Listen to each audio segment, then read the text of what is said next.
Assalamualaikum Waalaikumsalam warahmatullahi warahmatullahi wabarakatuh. Saja mari buka acara siang hari ini dengan bacaan basmalah bersama-sama.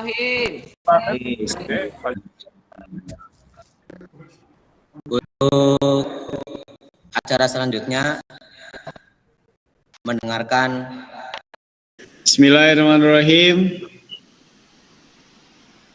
Assalamualaikum warahmatullahi wabarakatuh.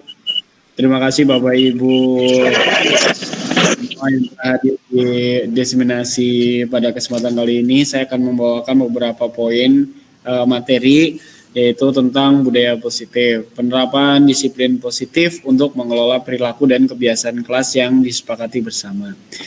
Apa itu disiplin positif? Yaitu suatu cara mendisiplinkan anak tanpa merendahkan martabat anak dan tanpa kekerasan. Kemudian disiplin positif adalah suatu pendekatan yang bertujuan untuk membantu siswa mengembangkan keterampilan sosial dan emosional yang dibutuhkan untuk menjadi warga kelas dan masyarakat yang bertanggung jawab. Poin yang kedua, disiplin positif didasarkan pada keyakinan bahwa setiap perilaku memiliki tujuan dan bahwa siswa dapat belajar untuk memilih perilaku yang lebih efektif dan bermanfaat. Disiplin positif juga menghargai martabat dan hak-hak setiap anak. Berikutnya ada 3 jenis motivasi perilaku manusia. Yang pertama adalah motivasi untuk menghindari ketidaknyamanan atau hukuman. Motivasi ini bersifat eksternal dan mendorong seseorang untuk melakukan sesuatu agar mendapat konsekuensi negatif atau hukuman. Kemudian yang kedua, motivasi untuk mendapatkan penghargaan dari orang lain. Motivasi ini juga bersifat eksternal dan mendorong seseorang melakukan sesuatu agar mendapat pengakuan atau penghargaan dari orang lain. Selanjutnya, motivasi untuk menghargai diri sendiri dengan nilai-nilai yang dipercayai. Motivasi ini bersifat internal dan mendorong seseorang untuk melakukan sesuatu karena ingin menjadi diri yang mereka banggakan dan sesuai dengan nilai. Ada 3 level, yaitu menghindari rasa sakit atau hukuman, mendapat penghargaan dan penghormatan dari orang lain. Yang ketiga adalah menghargai dirinya sendiri. Hukuman bisa berhasil mencegah perbuatan perilaku buruk. Efek sampingnya yaitu ada rasa sakit dan hukuman menghasilkan emosi yang negatif. Emosi negatif itu membuat seseorang menjadi cepat lelah dan letih, kemudian fokus hanya pada rasa sakitnya. Emosi negatif bisa berubah galau, stres, depresi, menjadi pemarah, cepat marah. Kemudian jangan langsung menghakimi murid. Jadilah pendengar yang baik. Bimbing murid untuk menyadari konsekuensi yang didapat akibat perilakunya. Kemudian motivasi perilaku menghindari rasa sakit atau hukuman. Bapak, Ibu guru, mana yang tidak ingin melihat muridnya berperilaku disiplin? Memberikan hukuman menjadi salah satu cara untuk mendisiplinkan murid. Padahal bisa saja hukuman itu membuat murid merasakan sakit dan berdampak jangka panjang. Disiplin positif berada di tengah. Hukuman sudah tidak kita gunakan lagi, pembiaran juga salah satu cara yang salah. Hukuman sama dengan mengontrol perilaku siswa atau seseorang dengan memberi rasa takut atau ancaman fisik maupun emosional.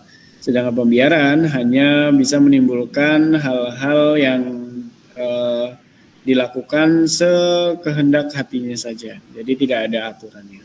Maka disiplin positif yang harus kita gunakan. Konsekuensi logis bukan hukuman. Konsekuensi logis itu yang seperti apa? Yang pertama, memberikan konsekuensi logis kepada anak yang melanggar. Harus dengan motif memberikan pengalaman kepada anak tersebut untuk memahami konsekuensi yang dipilihnya. Tidak ada konsekuensi logis, dapat memberikan pesan bahwa segala boleh atau dilakukan alias permisif. Konsekuensi logis berbeda dengan hukuman. Hukuman dijatuhkan dengan vonis atas perilaku, sementara konsekuensi logis adalah akibat yang sudah diketahui dan disepakati sebelumnya atas pilihan anak. Jika memegang api contohnya, maka kita akan panas. Jika main air, maka badan kita akan menjadi basah. Dan semua konsekuensi itu didasarkan bukan kesepakatan sepihak, melainkan sudah dibicarakan sebelumnya dengan siswa. Konsekuensi logis ini ada sifatnya atau harus mengandung 3 unsur, 3R, 1H. Satu adalah related, yang mana konsekuensi logis harus berhubungan dengan perilakunya. Misal, jika anak melanggar kesepakatan tentang kebersihan, maka konsekuensi logisnya harus berhubungan dengan kebersihan, bukan yang lain. Reasonable, konsekuensi logis harus seimbang dengan kadar perilakunya, jadi tidak berlebihan secara beban dan sesuai dengan kapasitas anak. Kemudian R berikutnya adalah respectful, konsekuensi logis harus menjaga harga diri, tidak boleh yang bersifat mempermalukan dan menjatuhkan harga diri siswa. Yang terakhir, helpful dalam membantu siswa untuk memperbaiki diri, bukan malah menimbulkan efek samping berupa dendam atau menarik diri. Berikutnya, langkah-langkah memberikan konsekuensi logis. Yang pertama, tunjukkan empati dengan memvalidasi perasaan anak.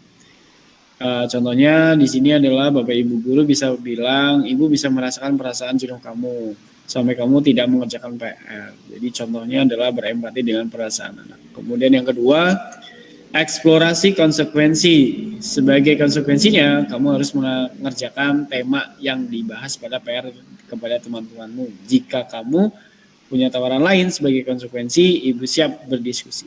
Jadi ini ada beberapa tahapan. Yang pertama tadi empati, yang kedua adalah eksplorasi. Yang terakhir adalah tawarkan bantuan. Contoh kalimatnya mungkin bisa ditanyakan atau menyatakan sebagai berikut. Jika perlu bantuan, ibu dan teman-teman siap membantu. Dengan pernyataan ini, anak tidak merasa ada yang anak akan merasa ada yang peduli. Jadi memberikan sebuah dukungan atau support untuk si anak. Disiplin positif menjadikan siswa menjadi patuh. Tetapi tidak hanya patuh yang diinginkan, melainkan kesadaran. Dan disiplin positif bukan lagi sebuah aturan-aturan yang membuat anak menjadi terkekang, melainkan adalah merupakan sebuah kesepakatan bersama. Dan hasil dari disiplin positif itu tidak bisa dilakukan dengan cara hukuman, melainkan kita menggunakan konsekuensi logis. Kemudian motivasi perilaku karena menginginkan hadiah dan pujian. Jadi hadiah dan pujian dapat meningkatkan semangat murid. Ya, ini adalah salah satu motivasinya. Kemudian hadiah dan pujian itu merupakan motivasi yang datangnya dari luar atau motivasi eksternal. Guru memberikan apresiasi di ujung pembelajaran. Ini juga merupakan motivasi. Kemudian guru mengidentifikasi motivasi murid. Kemudian ada lagi guru menggunakan hadiah pujian sebijak mungkin dan tumbuhkan motivasi internal murid. Jadi yang terpenting adalah perilaku ini semua motivasi yang berdasarkan hadiah dan pujian ini hanya berdampak sementara atau dekat dengan rasa kecewa. Jadi jika tidak diberi hadiah dan pujian, maka tidak terjadi motivasi dalam diri anak. Selanjutnya tahapan proses disiplin positif. Yang pertama melakukan dialog, kemudian yang kedua jika perlu libatkan orang tua, kemudian yang ketiga pembinaan dan proses penyadaran dengan konsekuensi logis anak tadi, kemudian yang keempat kesepakatan bersama, dan yang terakhir tidak diungkit lagi kesalahan yang sudah terjadi. Prinsip dalam penerapan disiplin positif, ada dialog tadi, kemudian memposisikan anak setara, fokus pada kekuatan dan tindakan positif anak, jadi tidak melihat kesalahannya, kemudian kesalahan sebagai kesempatan belajar, ya, kemudian menghargai anak dan empati, ikut merasakan apa yang dirasakan oleh anak. Lanjutnya adalah kebutuhan dasar manusia. Ada 5 kebutuhan dasar manusia, baik murid maupun guru. Kelima kebutuhan dasar tersebut adalah yang pertama kebutuhan untuk bertahan hidup, kebutuhan akan perasaan diterima oleh kelompok atau komunitasnya, kebutuhan akan kebebasan, atau kebutuhan untuk membuat pilihan atau freedom.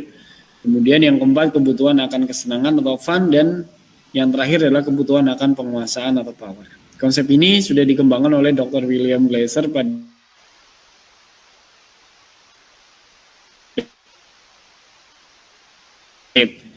dan berlandaskan nilai-nilai kebijakan universal. Contoh Bapak Ibu, ketika ada di sekolah, siswa memiliki perasaan sedih dan merasa sepi. Itu menggambarkan ada kebutuhan dasar yang harus dipenuhi, yaitu kebutuhan cinta yang tidak terpenuhi. Kemudian kemarahan, siswa suka marah-marah berarti menandakan kebutuhan akan kekuatan. Ada juga perasaan tertekan, sesak atau terbebani merupakan sinyal dari kebutuhan akan kebebasan. Itu yang harus kita penuhi. Lalu bagaimana sifat guru atau posisi guru ketika anak menjadi sebuah hal yang di mana sekolah menganggap itu sebuah masalah. Jadi ada 5 posisi kontrol guru, sama dikembangkan oleh William Glasser juga. Yang pertama, posisi kontrol guru sebagai penghukum, yang kedua pembuat rasa bersalah, kemudian yang ketiga teman, yang keempat pemantau, dan terakhir adalah posisi sebagai manajer. Kita akan bahas satu persatu. Posisi guru sebagai penghukum ini cenderung memberikan hukuman dan ancaman kepada siswa yang melanggar. Jadi guru beranggapan bahwa hukuman dapat membuat siswa takut dan patuh. Tetapi sebenarnya hal ini menimbulkan permusuhan, ketakutan, dan kebencian dari siswa. Berikutnya adalah pembuat rasa bersalah. Posisi kontrol guru ini cenderung memberikan kritik dan menyalahkan siswa yang berperilaku buruk. Guru beranggapan bahwa membuat siswa merasa bersalah dapat menguatkan karakter mereka. Tetapi sebenarnya hal ini hanya menurunkan harga diri dan motivasi siswa. Posisi selanjutnya adalah sebagai teman, yaitu cenderung bersikap ramah, kemudian menghindari konflik dengan siswa. Guru beranggapan bahwa menjadi teman dapat membuat mereka menyukai dan menghormati. Justru sebenarnya ini hanya membuat guru kehilangan otoritas dan kredibilitas di mata siswa. Posisi keempat adalah posisi pemantau. Ini memberikan penghargaan dan pujian kepada siswa yang berprestasi atau berperilaku baik. Jadi guru beranggapan bahwa memberikan penghargaan dapat meningkatkan motivasi dan loyalitas siswa. Tapi sebenarnya hal ini dapat membuat siswa tergantung pada pendapat guru dan tidak mandiri.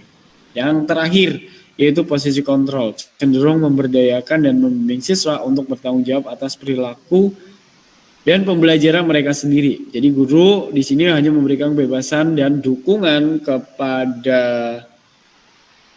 siswa, dapat membuat mereka merdeka, mandiri, dan bertanggung jawab. Berikutnya, posisi kontrol restitusi. Jadi di sini ada segitiga restitusi terdiri dari 3 pertanyaan. Apa yang terjadi, apa yang kita yakini, dan apa yang akan kita lakukan. Jadi pertanyaan-pertanyaan ini bertujuan untuk apa? Untuk mengajak siswa berpikir kritis, reflektif, dan terbuka. Jadi tentang nilai-nilai atau keyakinan yang telah mereka langgar. Jadi ada 3 tahapan pertanyaan di sini. Lalu apa sih segitiga restitusi itu? Segitiga restitusi ini adalah sebuah alat yang digunakan untuk guru menyelesaikan masalah dengan siswa yang berperilaku negatif tanpa menghukum dan membuat mereka merasa bersalah, tetapi membantu mereka untuk memperbaiki kesalahan dan kerusakan yang telah mereka lakukan. Jadi segitiga restitusi ini bertujuan untuk mengembalikan hubungan yang rusak akibat perilaku negatif siswa dan membentuk karakter siswa yang bertanggung jawab, mandiri, dan merdeka. Segitiga restitusi terdiri dari 3 pertanyaan tadi yang harus dijawab siswa, langkah-langkahnya. Yaitu pertanyaan yang pertama, apa yang terjadi, itu dimaksudkan untuk membuat siswa mengakui dan menjelaskan apa yang telah mereka lakukan. Jadi guru harus mendengarkan, merasakan apa yang terjadi tanpa menghakimi. Yang kedua, apa yang kita yakini, ini mengajak siswa untuk menyadari kira-kira perilaku apa yang sudah tidak sesuai dengan keyakinan kelas. Nilai-nilai apa yang telah dilanggar atas dasar kesepakatan bersama yang sudah dilakukan oleh guru dan siswa. Jadi diingat-ingat lagi kira-kira keyakinan kelas apa yang telah disepakati bersama. Yang terakhir adalah apa yang kita lakukan. Jadi yang tahap terakhir adalah bertujuan mengajak siswa untuk mencari solusi. Jadi di sini siswa diminta untuk menunjukkan tanggung jawab mereka, kemudian memulihkan hubungan yang rusak antara siswa dengan siswa mungkin ketika ada masalah, atau siswa dengan dirinya sendiri. Jadi guru harus memberikan dukungan bimbingan kepada siswa untuk membuat sebuah rencana restitusi yang konkret, realistis, dan dapat diukur. Segitiga restitusi ini didasarkan pada teori kontrol. bahwa semua manusia memiliki 5 kebutuhan dasar yang menjadi motif dari tindakan mereka. Kebutuhan bertahan hidup, kebutuhan perasaan diterima tadi, kemudian kebutuhan akan kebebasan, kebutuhan akan kesenangan, dan kebutuhan atas penguasaan. Jadi segitiga restitusi ini sangat membantu siswa untuk memenuhi kebutuhan dasar mereka dengan cara positif dan konstruktif atau membangun. Nah, ini segitiga restitusinya bentuknya seperti ini. Yang di bawah ada menstabilkan identitas. Ini adalah tahap di mana siswa akan ditanya beberapa hal. Intinya adalah setiap orang pasti pernah melakukan kesalahan. Jadi kamu bukan satu-satunya orang yang pernah melakukan kesalahan ini. Ini adalah menstabilkan identitas. Intinya itu. Kemudian menanyakan keyakinan. Ini berupa pertanyaan, keyakinan kelas apa yang telah disepakati? Kamu ingin menjadi orang seperti apa? Ini dalam bentuk menanyakan sebuah keyakinan. Bagaimana kalau memvalidasi tindakan yang salah? Ini bisa dengan menggunakan cara, kamu tentu punya alasan mengapa melakukan itu. Jadi ditanya, kemudian adakah cara yang lebih efektif untuk mendapatkan apa yang kamu butuhkan? Jadi segitiga restitusi ini sebenarnya diadopsi dari lembaga permasyarakatan. Jadi mereka para napi dibina menggunakan segitiga restitusi, kemudian bebas dari jeruji besi, diharapkan mereka bisa memperbaiki dirinya dan bisa diterima di masyarakat. Baik, terima kasih. Itu yang bisa saya sampaikan pada kesempatan kali ini. Mohon maaf bila ada kekurangan, kesalahan. Terima kasih. Assalamualaikum warahmatullahi wabarakatuh. Materinya bagus, panjang, membuat ada informasi baru yang mungkin belum pernah kita dengarkan, jadi tahu lebih banyak tentang yang namanya diseminasi positif yang mungkin bisa kita aplikasikan di SMP Negeri 3 Aji Barang. Untuk sesi berikutnya, sesi tanya jawab. Ya, untuk langsung aja tanya jawab, nanti ketika ada pertanyaan langsung dijawab aja oleh Pak Cahyo sekalian. Jadi tidak menunggu lama. Silakan dari Bapak Ibu guru mau tanya, bisa langsung dan bisa lewat kolom chat. Monggo. SN juga boleh, SN.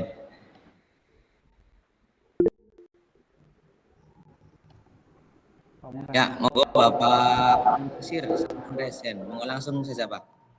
Terima kasih. Assalamualaikum warahmatullahi wabarakatuh. Waalaikumsalam. Mas narasumber yang saya hormati, ini terkait dengan disiplin positif. Ini hal baru sebagai bentuk kelegoan seorang guru ketika pembelajaran di kelas. Padahal ketika kita masuk kelas, sering kali kita jumpai beberapa anak yang kadang-kadang bandel dan sebagainya, bandel yang jalan-jalan dan sebagainya. Ini reaksi kita setelah melihat langsung menangani di kelas. Ini ketika guru menyampaikan langsung di bawah saja atau silakan ke BK atau guru menangani langsung di kelas. Ini berdasarkan pemahaman disiplin positif. Ini sebaiknya seperti apa? Apakah anak ditangani oleh BK? Apakah anak ditangani langsung oleh guru? Dan bagaimana ketika kita menangani di kelas, menangani anak yang sulit diatur di kelas sering berteriak-teriak, ini bagaimana sikapnya? Apakah ditangani di BK? Apakah ditangani di kelas sendiri oleh guru yang bersangkutan? Terima kasih. Ya, terima kasih Pak Muta. Pertanyaan yang sangat menarik dan pasti semuanya pernah mengalami. Nah, ini monggo dari Bapak narasumber Cahyo untuk bisa memberikan mungkin sedikit atau ada penyelesaian baru setelah mengikuti pendidikan CGP untuk memberikan info yang lebih bagus kepada teman-teman semua. Silakan Mas.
Ya, terima kasih pada Pak Cahyo. Ya, mungkin untuk materi ini sangat menarik ya. Jadi kita bisa tahu bagaimana penanganan kita di kelas.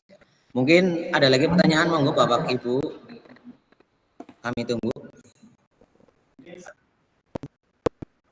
Ya, boleh resen, di chat boleh, atau langsung monggo. Assalamualaikum. Perkenalkan, nama saya Bapak. Saya dari SMP Negeri 3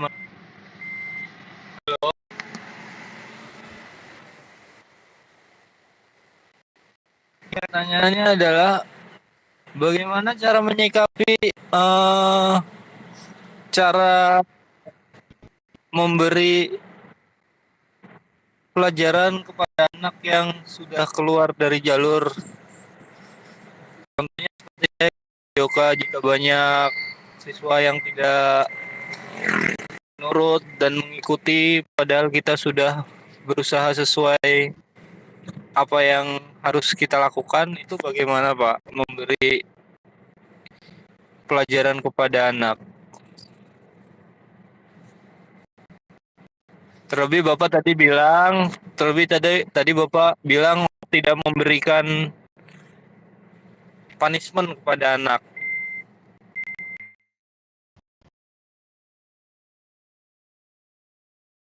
Untuk terakhir mungkin dari penguatan dari Pak Cahyo, bagaimana langkah kita ketika tadi benar ketika mungkin dari rumah sudah membawa sedikit emosi ya Pak Mun. Bagaimana caranya kita masuk ke gerbang itu sudah tidak ada apa-apa lagi dan menghadapi siswa dengan enjoy seperti itu. Karena ya pasti sebagai manusia ya Pak Mun ya atau yang lain ya banyak yang menjadi sesuatu yang karena kita punya yang lain di rumah, punya hati, punya apa aja ya hadapi dengan siswa yang begitu banyak masalah kompleknya, masalahnya banyak sekali juga siswanya tidak pernah kita ketahui apa latar belakang keluarganya. Begitu untuk Pak Cahyo, mohon untuk penguatan terakhir monggo.